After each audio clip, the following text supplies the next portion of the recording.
నీ ఎదుట నేను పాపం చేయకుండానట్లు నా హృదయంలో నీ వాక్యం ఉంచుకొని ఉన్నాను. క్యాంబెల్ జీ మోర్గాన్ గారు ఆ వాక్యాన్ని వ్యాఖ్యానిస్తూ అన్నారు,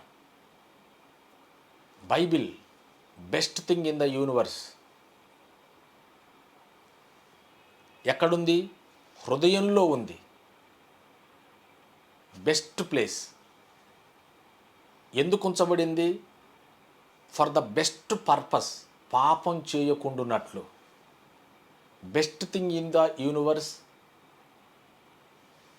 kept in best place for the best purpose. అతి శ్రేష్టమైన దేవుని వాక్యాన్ని బెస్ట్ ప్లేస్ హృదయంలో పెట్టుకోవాలి, హృదయంలో ఉంచుకోవాలి.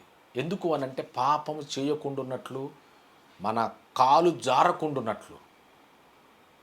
పాపాన్ని జయించటానికి దేవుని వాక్యమే.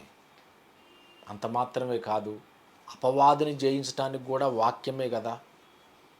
మనకు ముగ్గురు శత్రువులు ఉన్నారు. లోకం, రెండవది మన శరీరము, మూడవది సాతానుడు కదా. మనకు తెలిసిన విషయం అది. ఈ ముగ్గురిని జయించటానికి, ఈ మూడింటిని మనం జయించటానికి మనకు దేవుని వాక్యమే.